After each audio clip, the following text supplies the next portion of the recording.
Oi, gente, tudo bem? Eu sou Anne Monteiro, contadora e CEO da Atualize Contábil, e hoje eu estou iniciando o segundo episódio do podcast da Atualize, o Atualize Cast.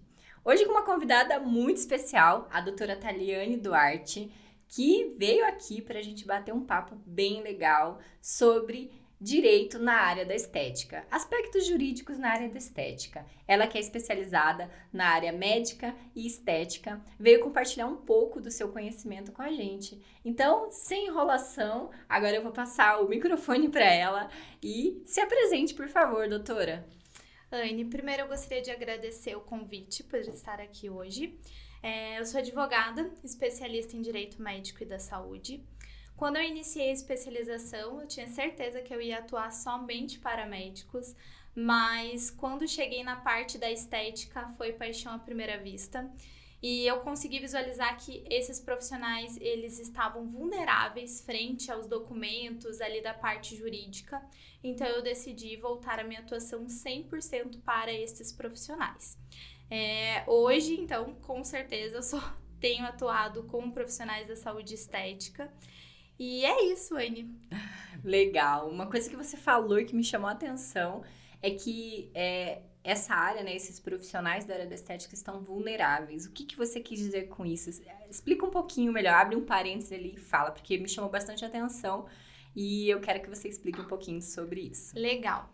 Vulneráveis, Anne, no sentido de que grande parte dos processos que a gente estudou dentro da pós-graduação, né, e dessa especialidade que eu realizei, eu consegui identificar que grande parte desses profissionais faziam a atuação correta, mas não cumpriam com o dever informacional, não tinham a documentação, contrato de prestação, termo de consentimento, toda a documentação necessária para comprovar que a atuação dele estava correta. Ah, legal. Eles atuavam super bem na parte técnica e na parte jurídica ali deixava a desejar. Exatamente. Isso por falta de informação, por quê, você acha? Eu sinto, Anne, que a própria faculdade, ela acaba não ensinando esses profissionais que é importante eles colocarem tudo relacionado àquele paciente. A gente brinca que o prontuário médico, ele não é só um prontuário do médico, né? A parte estética também é importante que esses profissionais possuam um prontuário para cada paciente. Legal, a gente já tá entrando aqui nos detalhes de documentos Sim. que eu quero abordar depois, mas esperem um pouquinho, tá bom?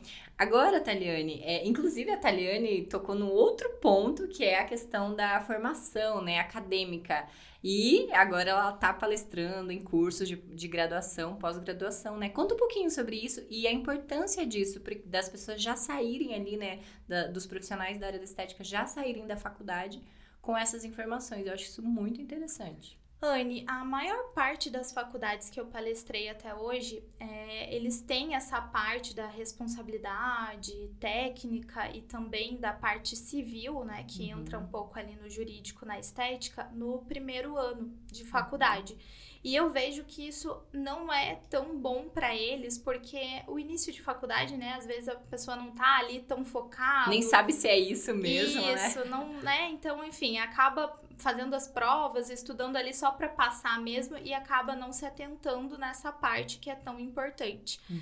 Então, essas palestras que eu dei já eram para profissionais que estavam ali quase se formando. E eu vi que para eles foi essencial, porque eles nem lembravam mais dessa parte.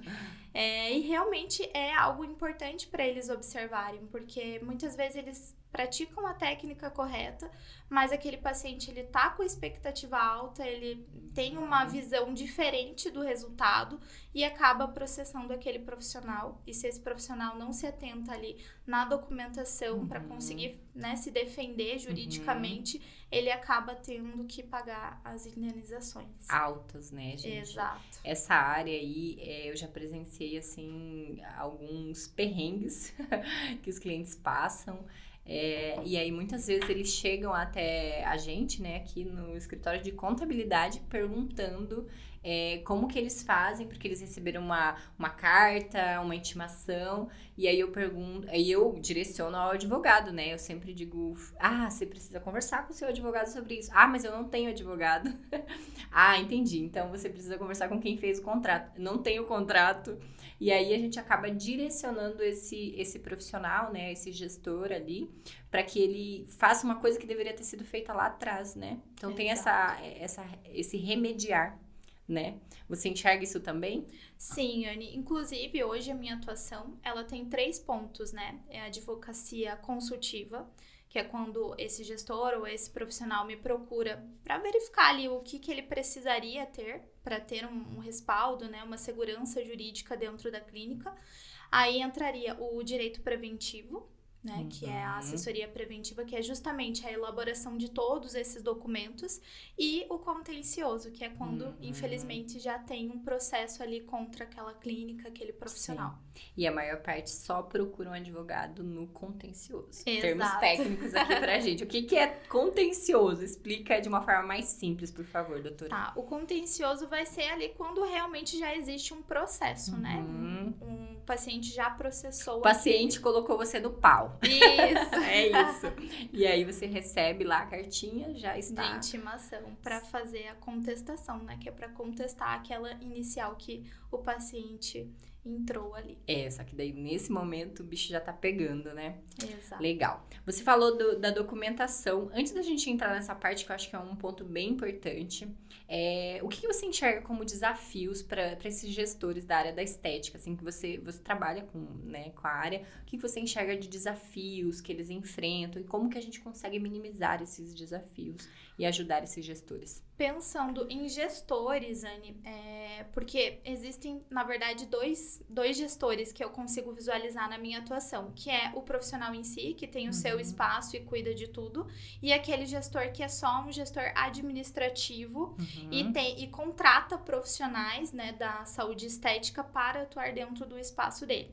E eu vejo, Anne, que muitos desses gestores não têm conhecimento da saúde estética, eles acabam investindo ali numa clínica de estética e não têm esse conhecimento, não sabem do código de ética, não sabem que podem sofrer fiscalização perante o conselho de classe desses profissionais. É um administrador. Exatamente.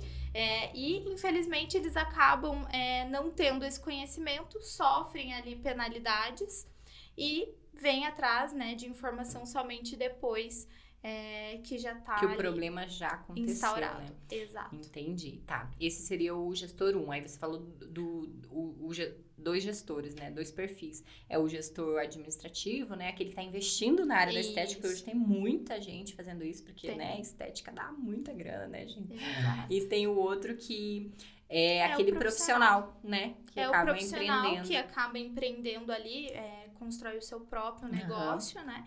E também acaba deixando para segundo plano essa questão, né, Esse tem um pouco mais de conhecimento da parte do conselho, né? Mas não tanto. Mas eles acabam atuando na irregularidade, né, Anne? Você, enquanto contadora, sabe também que eles acabam deixando Sim. e quando... Ou às vezes abrem um MEI, né? Exato, sem poder, porque sem poder. O único que pode hoje são os esteticistas, os demais são profissionais liberais, né? E acabam abrindo ali errado, ou então vejo que muitos têm orientação, mas contadores que não têm também essa especialidade na área da saúde não têm esse conhecimento. Sim. A gente recebe muito profissional aqui que tá com o MEI, com a parte de estética, né, com aquele KNAI de estética, o único que é permitido, e ele na verdade está fazendo injetáveis, ele está fazendo terapias integrativas, então atividades de alto risco que, né, são ligadas à área da saúde, e ele está dentro do MEI. Você já viu isso acontecer também, Taliane? Muitos. Né? É um desafio, hein? É um desafio gigante. E a maioria desses profissionais acabam não aceitando, né, essa informação quando a gente fala ali da parte do KNAI, que inclusive vai impactar na responsabilidade técnica e também vai ser relacionado ao conselho de classe, porque a grande parte, além de ter essa regularização ali na receita, né, que daí entra na parte contábil, tem também a regularização perante o conselho. Muitos nem sabem que precisa registrar no seu conselho de classe. Sim. E juridicamente, o profissional lá abriu um MEI e ele prestou um serviço que o MEI dele não poderia prestar, porque, né, a atividade que ele exerce não está dentro do MEI. Como ele pode ser responsabilizado por estar com uma atividade diferente? Como que é isso, juridicamente falando? Olha, a responsabilidade em si perante o judiciário não vai existir, mas isso pode ser um peso ali no momento da ação, né? Porque provavelmente se esse advogado ele tiver esse conhecimento, ele pode inclusive colocar isso ali na inicial. Isso pode ser um peso no momento do juiz decidir, por exemplo, a indenização. O cliente foi lá e contratou um serviço que aquele CNPJ não está habilitado a exercer, tipo isso? Exatamente. É bem pesado, hein, gente? Então, vamos tomar cuidado com esse ponto. Legal. Agora, vamos falar um pouquinho sobre essa parte de documentação, né? São infinitas, sim. Mas, assim, o profissional tá começando. Vamos falar do profissional primeiro, depois a gente fala de uma clínica maior, né? Tá. Então, um profissional que esteja começando a atuar, tem uma atividade já pré-definida, um espaço ali que ele montou, às vezes é uma sala só, né? O que ele precisa ter, Taliane, o básico para que ele não tenha problemas? Olha, Anny, o primeiro ponto que eu oriento é ficha de anamnese muito bem elaborada, que seria a ficha de avaliação, porque muitas vezes quando eu vou fazer uma defesa de um profissional, o primeiro documento que eu vou solicitar é a ficha de anamnese. Esses profissionais, eles acabam não se atentando ali nas questões, né, nessas perguntas que eles fazem para os pacientes. Por que que a ficha é importante? Porque dentro dela, a maior parte dos pacientes que ingressam com ação contra o profissional, a primeira coisa que eles alegam é que aquela pessoa desencadeou depressão por conta do procedimento. E a ficha de anamnese tem esse pulo do gato. Se esse profissional se atentar nessa questão e tiver ali uma pergunta específica em relação a isso, a gente já consegue desconstruir essa tese. Entendi. Então, o documento é elaborado previamente para que o profissional não tenha esse problema lá na frente. Exato. E também para ele conseguir definir o tratamento avaliar que ele vai melhor. propor, né? Porque existem inúmeros tratamentos dentro da estética que ele não condiz, né? Ou é contraindicado, dependendo da medicação, dependendo da saúde daquele paciente. Então, além de ser importante para a atuação daquele profissional, ele serve também como defesa no processo. Legal. Então, esse seria o documento, assim, número 1, o primordial. Não pode faltar. Exato. O segundo documento seria o contrato de prestação de serviço, que eu vejo que muitos profissionais acabam não visualizando uma necessidade nesse documento, porém, é ele que vai determinar as regras do jogo, digamos assim. Legal. Inclusive, eu abri uma caixinha de perguntas e uma das perguntas que eu selecionei aqui é se precisa ter contrato. Você já tá falando, então vamos já entrar nesse assunto, né? Sim. É preciso ter contrato para todos os serviços que o profissional vai prestar? Vai fazer uma limpeza de pele? Contrato. Vai fazer harmonização facial? Contrato. Precisa ter para todos os serviços? Olha, essa era a pergunta. Anny, não é um documento obrigatório, mas é óbvio que se um profissional procura o meu trabalho, eu vou indicar que ele tenha um contrato para cada prestação de serviço. Por quê? É através do contrato que esse profissional vai poder cobrar multa. Se ele fecha um pacote com aquele paciente desiste no meio do tratamento, ele tem a possibilidade de estar cobrando a multa rescisória. Então, se esse paciente abandonou o tratamento, também ele vai conseguir estabelecer ali as regras, o agendamento, o prazo que esse paciente tem para estar realizando, porque o que eu mais vejo nas clínicas de estética é esses pacientes iniciarem o tratamento, ficam lá 2, 3 meses. Abandona. Sem aparecer e daqui a pouco do nada, vim aqui terminar as 5 sessões que faltava.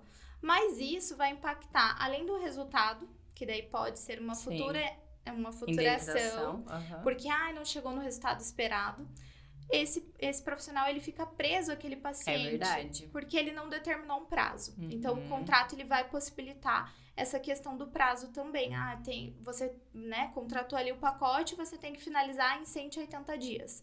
Então, o contrato, ele vai determinar justamente isso também. Ótimo, isso é muito importante, porque realmente, se você não faz o protocolo correto, como é que você quer que dê certo, né? E sem contrato, Anne, se esse paciente vir a entrar com uma ação, infelizmente o profissional não tem muito o que fazer. O cliente alega o que ele quiser, Exatamente. Porque não tem um acordo formalizado, né? Exatamente. Certo, muito importante, legal. Então, a ficha, contrato, o que mais? Básico, assim. Termo de consentimento. Termo de consentimento. Termo de consentimento é um dos documentos mais importantes dentro da saúde estética, porque é dentro dele que vai determinar os prós e o contra daquele tratamento. E é através dele que o profissional consegue comprovar que cumpriu o dever informacional. Então, o que eu vejo é que muitos pacientes alegam: mas eu não sabia que podia acontecer isso. E aquele profissional, às vezes, até falou de forma verbal, mas, infelizmente, não tem o documento. Não tem como pra comprovar, provar. né? Isso. Legal, muito importante isso também, né? Porque, às vezes, o paciente vem com aquela expectativa da internet, né? Exato. Vi uma foto ali, quero ficar com essa boca aqui. E ele chega lá, né? E o profissional pode até explicar verbalmente, igual você falou. Mas se ele não tiver ali documentado o que ele explicou, né? Exato. Eu costumo falar que dentro do processo, o que vale é o que está documentado. De forma verbal, é muito mais difícil aquele profissional conseguir comprovar. Sim. Até consegue, se tiver testemunha, enfim, mas, infelizmente, ele fica preso àquilo, né? Ele não tem um documento que tenha a assinatura daquele paciente para provar. Legal, muito bom. Por isso que quando eu vou fazer algum procedimento, já vem um monte de ficha ali. Eu já fico, deixa eu dar uma lida aqui. Realmente porque é importante, né? Sim. Legal. O que mais? Já falou de 3 documentos aí. Vamos lá, tem mais um documento que eu vejo que muitos profissionais não utilizam, mas que, na minha opinião, é muito importante, que seria o termo de autorização do uso da imagem. Isso também veio uma pergunta aqui. Sim. O termo do uso da imagem, hoje em dia, a gente consegue visualizar que as estéticas, clínicas, profissionais usam muito as suas redes sociais para divulgar os resultados e atrair novos clientes. Mas eles precisam se ater dentro do seu conselho de classe se é permitido, se for permitido, se aquele paciente autorizou. Muitos profissionais acabam pegando essa autorização de forma verbal apenas, perguntam ali, posso postar? Posso filmar para postar? Exatamente. E esse paciente, na hora, lhe permite, mas esse profissional pode postar mais vezes ou até mesmo fazer outros tipos de divulgação com a imagem.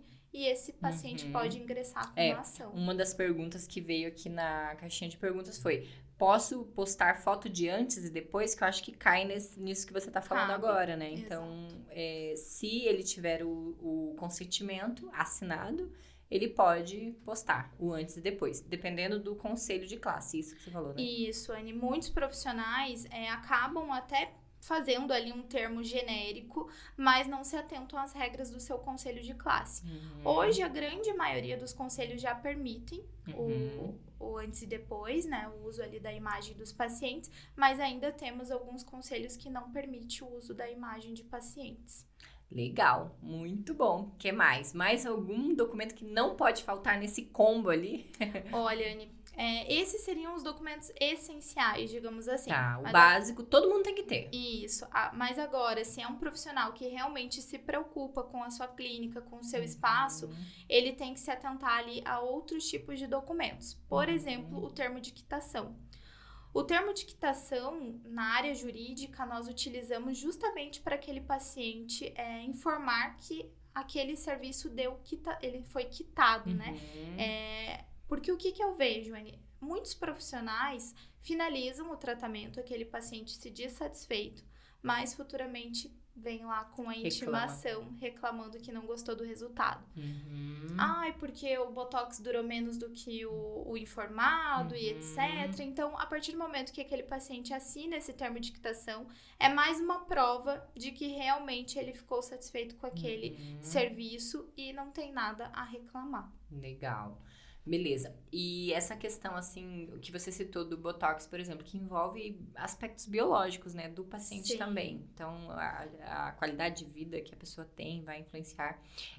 Numa ação, Como que o profissional consegue se defender nesse sentido, né? Como que ele consegue comprovar que a ação do injetável ali, né, com a qualidade de vida ou a forma como o cliente se comporta, né, afetou no resultado? Tem como, ou, juridicamente falando, né? Tem. Como que você lida Tem nesse sim, sentido? Anne. Aí eu já pego o compilado de documentos que eu acabei de falar. Lembra lá no início que eu falei da ficha de anamnese? Então, Legal. a ficha ela vai entrar aqui também. Porque se é uma ficha muito bem elaborada, ela vai constar lá se essa pessoa faz atividade física, fuma, isso. Se bebe ela água. bebe bastante água adequada com o seu perfeito. peso. Então, a ficha vai ser um documento para comprovar. O dever informacional, que é o termo de consentimento, também tem que estar descrito essa informação de que cada paciente vai reagir de uma forma. Então, não tem como esse profissional vender um serviço. Faz o Botox aqui na minha clínica que a durabilidade dele é 6 meses. Porque, infelizmente, não tem como ele provar isso, né? Não tem como ele garantir isso. Então, esses documentos vão conseguir comprovar, se ele tiver, né, os documentos muito bem elaborados, ele consegue comprovar isso. Legal. Então, gente, tudo isso que a Taliane falou aqui é justamente para você não ter problema lá na frente. Então, isso que eu pensei agora é porque realmente acontece. Já vi acontecer, né? As pessoas reclamam que não deu certo, não foi o que foi acordado, não foi o esperado, o resultado esperado. Só que se tiver todos os documentos básicos, porque o que você citou aqui são os documentos básicos, né? Exato. Você já consegue comprovar de que em cada organismo acontece de uma forma diferente. Legal, Taliane, muito bom. Tem uma pergunta aqui, na verdade, eu separei 3 perguntas que vieram pelo Instagram, e tem uma pergunta que você ainda não respondeu, porque ao longo da nossa conversa, você acabou respondendo as outras perguntas, tá? Mas tem uma que você ainda não respondeu, que eu acho muito importante. O cliente pede o dinheiro de volta porque não está satisfeito com o procedimento. O que o profissional tem que fazer? O que ele faz nesse sentido? Chegou lá, não deu certo, não tá funcionando, quero meu dinheiro de volta. E aí? O primeiro ponto, Anne, a se observar é se esse profissional cumpriu todas as etapas que eu acabei de falar. Né? Então, se ele realmente cumpriu o dever informacional com esse paciente, se ele explicou essas questões fisiológicas. Porque o que eu vejo, Anne, é que a maioria dos profissionais e das clínicas, eles até têm a documentação que eu falei, mas ou são documentos retirados da internet ou documentos entregues em cursos, e não é um documento que ele realmente personalizou para o seu negócio e para a sua forma de atuação. Porque o Botox, por exemplo, que foi o que a gente acabou de usar de exemplo, cada profissional tem. Eu já tive profissionais que um manda fazer a compressa com gelo, outro fala para fazer compressa de água quente. Então, assim, vai depender muito da atuação daquele profissional. Sim. E como que eu posso dizer, do ativo que ele utilizou, né? Eu não sei tecnicamente né, as marcas, mas eu sei que existem várias, não sei como elas funcionam, né? Mas eu sei que tem várias marcas que existem, então acho que isso também influencia, né? No pós. Influencia. Inclusive, eu tenho uma cliente que ela usa, dependendo do tipo do paciente, ela usa determinada marca do Botox. Então, isso vai influenciar. Voltando à pergunta, Anne, a devolução do valor, ela vai depender justamente isso e se esse profissional possui contrato.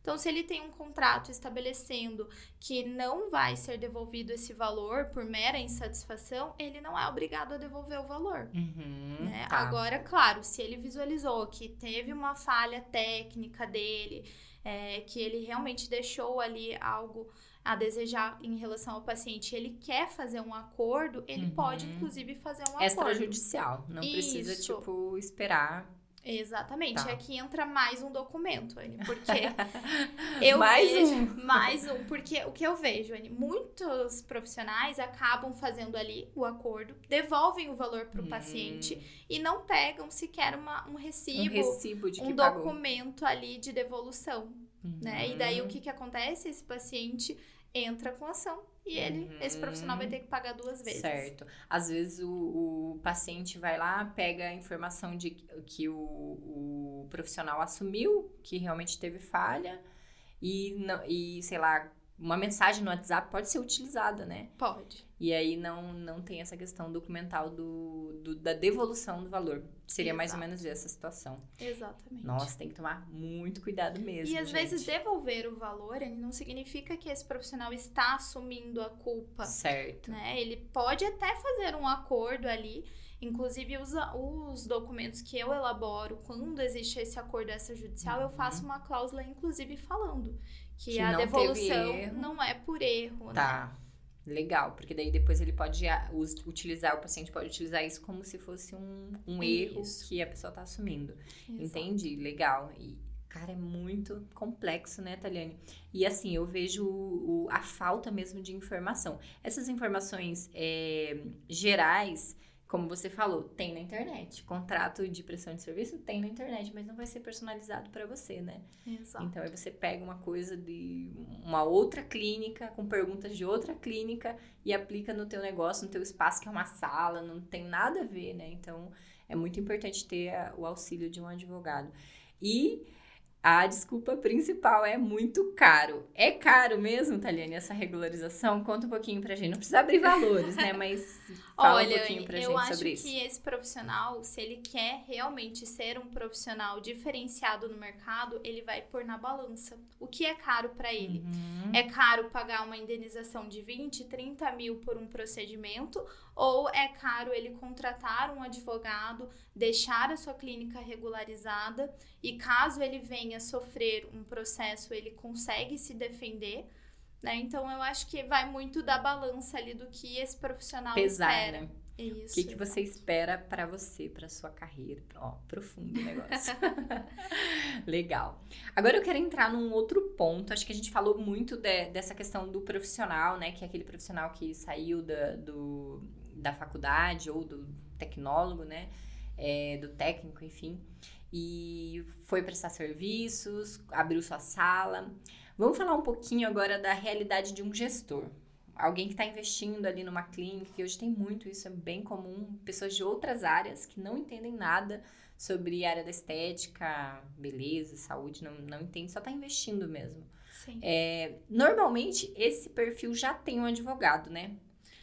Mas não especializado na área de estética. A maioria, Anne, que eu tive contato, eles até contratam um advogado, mas geralmente um advogado empresarial, que vai lidar ali mais com a questão da abertura da empresa, a questão de contratos, mas infelizmente não tem esse conhecimento da área da saúde estética, que daí vai entrar na parte dos profissionais, né, na contratação. Então, eu vejo que acaba deixando ali muitos pontos pendentes, porque vai entrar em várias questões, né? A questão do marketing, se pode ou não pode divulgar o antes e depois, de que forma que vai ser feita aquilo. Como pode ser feita a divulgação, né? Exatamente. Quem vai ser o responsável técnico?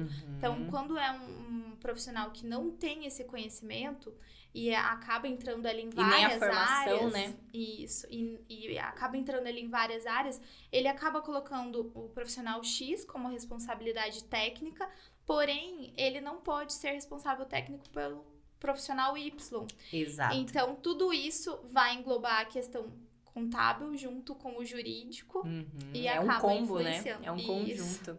Realmente, isso que você falou é muito real. Às vezes, até a pessoa que é o proprietário ali da empresa, o gestor, ele até tem uma formação, às vezes, em biomedicina, ou às vezes é um dermatologista, né? É especializado na parte estética ali, mas ele vai locar salas, né? Aí ele vai locar outros espaços para outros profissionais que também têm o seu conselho, né? Tem muito disso.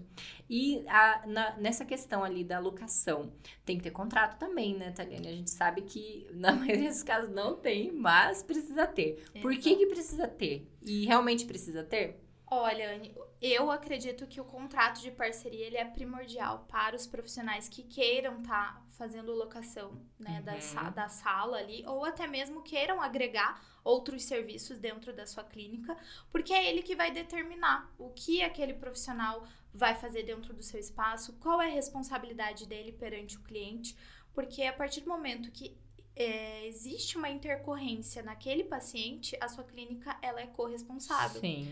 Juridicamente, Anne, esse paciente ele pode ingressar com uma ação contra a clínica e contra o profissional que realizou. Então, ele não vai querer distinguir isso. Não vai querer saber. Exatamente. Não vai querer saber se é uma...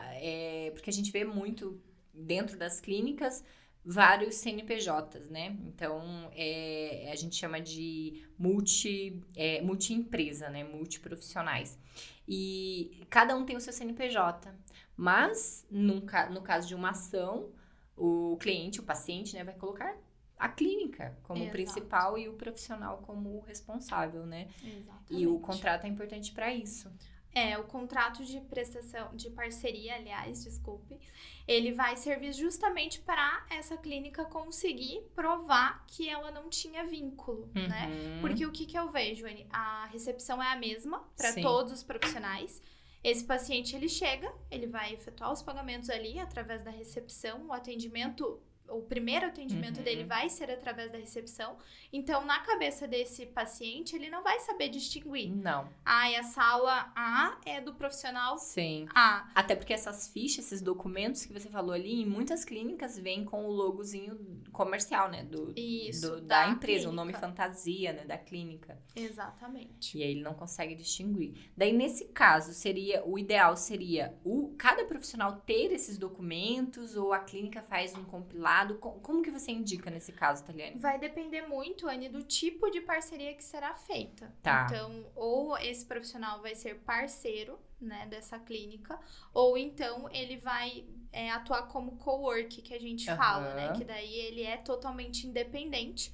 Aí ele usa até a mesma recepção, mas ele tem que deixar claro para o seu paciente que ele loca, né, faz a locação daquela sala e que é independente daquela clínica. Entendi. Então, vai depender muito ali da forma de contratação e de que forma será feita essa parceria, digamos assim. Tá, legal. Então, vamos simular os dois cenários. No caso do cowork da estética, como que seria o ideal o profissional fazer e o coworking também fazer, né? Sim, o coworking, na verdade, ele vai ter toda a documentação ali, ó. Na verdade, vai ser um contrato de locação de sala.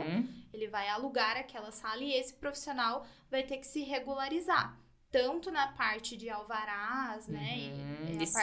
Licenças, então toda essa questão e também os seus contratos com os seus pacientes. Então, ele vai ter que ter o seu contrato de prestação de serviço, o seu termo de consentimento, enfim, toda aquela documentação que eu passei. Ele é individual. Individual, legal, muito boa essa informação, porque eu percebo que as pessoas confundem demais. Prestação de serviço com locação. Tem um outro termo que eu não consigo me lembrar agora, um termo jurídico, quando a clínica cede o espaço. E aí, não lembro o termo jurídico, mas ele cede o espaço, mas a pessoa tá pagando pelo espaço. E aí ele tem um contrato de como se ele estivesse cedendo gratuitamente, mas tá tendo um pagamento, né? Será que é contrato de doação? Não é de doação. Eu não vou lembrar o termo técnico, mas eu percebo que isso acontece. E aí tem um contrato ali, como se ele estivesse cedendo gratuitamente e tenha o pagamento. Então, as pessoas confundem demais, né? Isso, então, é bem importante você citar, trazer todas essas informações. E agora, o outro cenário, no caso do profissional ser o parceiro da clínica. Como que seria o ideal, o contrato ideal nesse caso? Olha, daí vai ser um contrato de parceria, não vai ser um contrato de locação, né? Porque a sala, o estabelecimento é ali e, na verdade, o profissional é o parceiro da clínica. Então, estabelecer um contrato de parceria no primeiro ponto e estabelecer ali as regras perante esse paciente. Porque o que eu mais vejo, é esse profissional acaba saindo daquele estabelecimento, aquele paciente, ele contratou um pacote e acaba ficando à mercê. Quem que vai atender esse paciente? Então, é responsabilidade da clínica estabelecer isso dentro do contrato, né, de parceria. Eu já vi casos em que o contrato de parceria estabelece a devolução do valor, porque querendo ou não, a clínica já recebeu e já pagou para esse profissional. Então, a clínica acaba perdendo ali perante o paciente, porque ela vai ter que se resolver como paciente também. Então, é muito importante ter uma cláusula que especifique isso também. Legal, porque daí nesse caso é complicado a clínica direcionar para outro profissional, né? No caso da beleza é um pouco mais tranquilo, porque daí a gente tá falando, né, de escova, de procedimentos que... Coloração, acho que acaba entrando num aspecto mais técnico, mas no caso de estética é muito sério, pessoal, né? É uma coisa que tá aplicando dentro do nosso organismo, né? Então, é bem sério. E aí, a clínica direcionar para outro paciente, para outro profissional dentro daquele espaço, continuar um tratamento que outro profissional começou é complicado, né? Exato. E tem que ver se o paciente também vai aceitar. Se ele vai aceitar, né? Tem essa verdade. questão também. Às vezes, o paciente, ele prefere cancelar e ter o seu dinheiro de volta. E daí, como é que vai ficar essa questão? Porque o que eu vejo, Anny, no contrato de parceria é eles trabalharem com porcentagem. Então, uma porcentagem fica para a clínica e a outra porcentagem para o profissional. É o mais comum mesmo. É o mais comum acontecer. Então, e muitas vezes esse paciente já pagou através de cartão, que a maioria das clínicas hoje não é boleto, né? É cartão. Já recebeu, já pagou e daí fica com essa questão. E aí você faz o quê, né? Devolve pro cliente. Mas aí, nesse caso, no contrato... Você pode especificar essas informações também para o paciente, né? Pode especificar essas informações, dependendo do tipo de contrato de parceria que você faz. Você tem duas opções, né, Anny? Ou passar ali essas informações para o paciente, dar a opção dele seguir o tratamento com outro profissional, ou então a devolução do valor, ou até mesmo direcionar ele para que esse profissional continue atendendo ele em outro estabelecimento. Desde que esteja em contrato, Desde que esteja em contrato. Realmente, essa parte ali do contrato, dificilmente, quando chega aqui as clínicas, assim, vem de migração de outros escritórios, dificilmente tem. E a gente faz essa triagem inicial ali, não só na parte contábil, mas a gente faz essas perguntas, sabe? Tenta entrar nessa parte, por quê? Porque daí a gente direciona já. Sim. E nós temos parceiros estratégicos, né, aqui, como assessoria jurídica, na parte financeira, previdenciária, enfim, justamente para deixar o cliente amparado, porque esses pontos que você está citando são pontos que às vezes é falta de informação, nem é porque ele não quer, né? Sim. É mais por falta de informação. Legal, Taliane. Agora eu queria entrar num ponto mais pessoal, assim. O que você enxerga de pontos fortes e pontos fracos nesse mercado aí que tá em alta, né? Tá em crescimento aceleradaço. Sim. O que você enxerga, assim, de pontos fortes dos gestores dessa área, gestores e profissionais, né?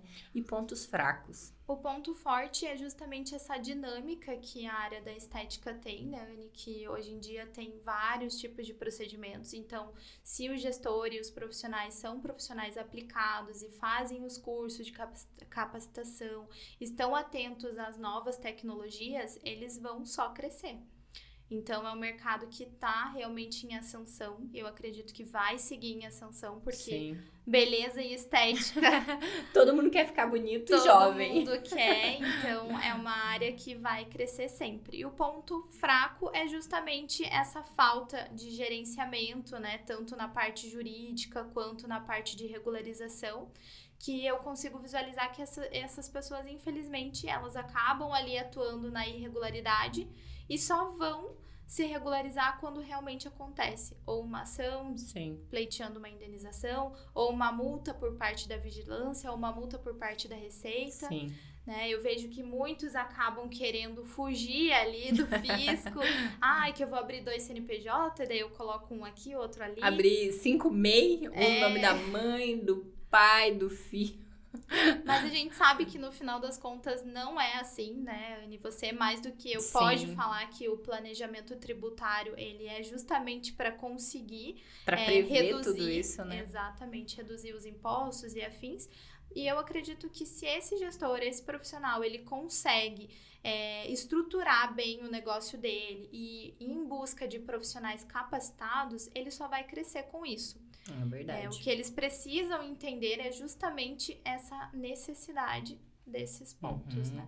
Eu acho que é um trabalho de formiguinha, né? conjunto. Educacional, que é o que a gente tá fazendo aqui, né? Trazendo conteúdo de valor.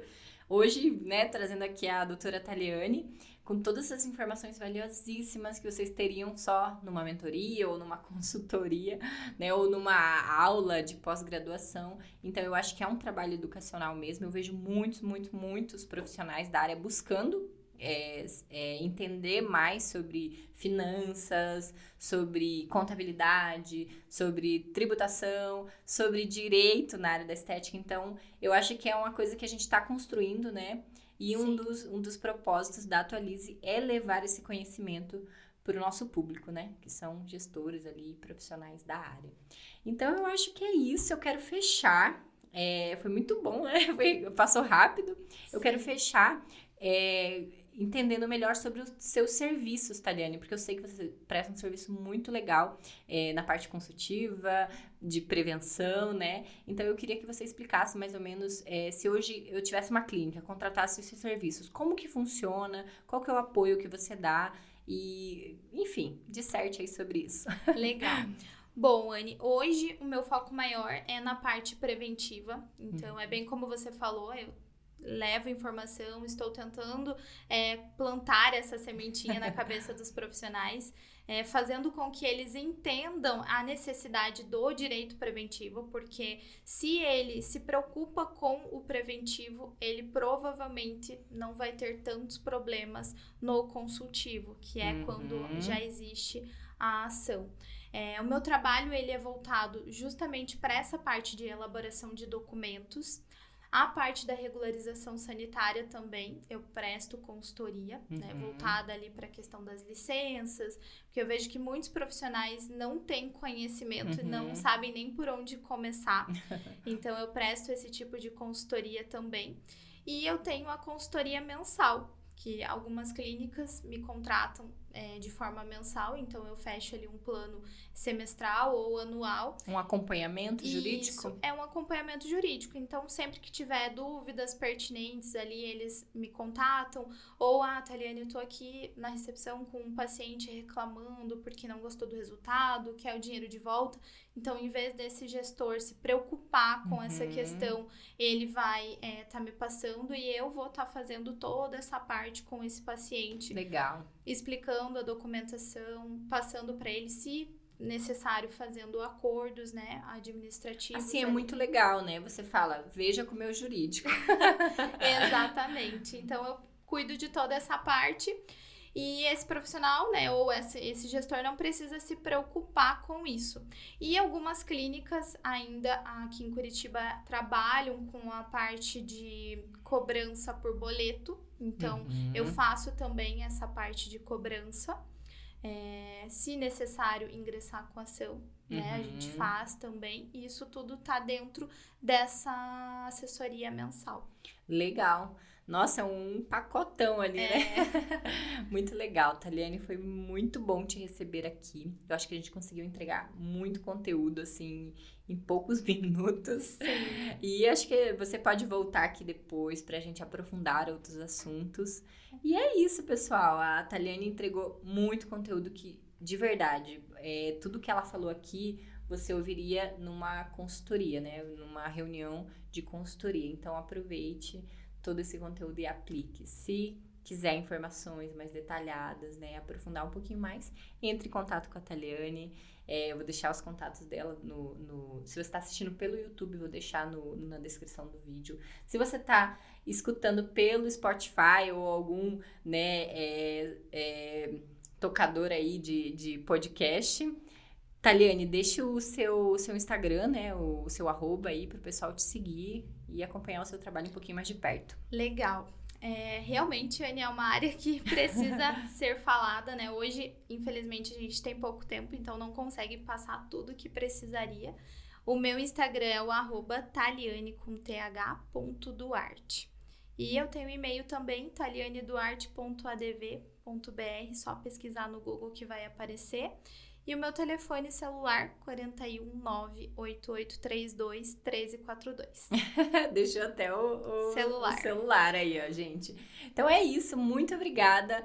E eu encerro esse podcast com a doutora Taliane Duarte. Isso aí. Um Obrigada, abraço, um beijo. Anne. Até o próximo episódio.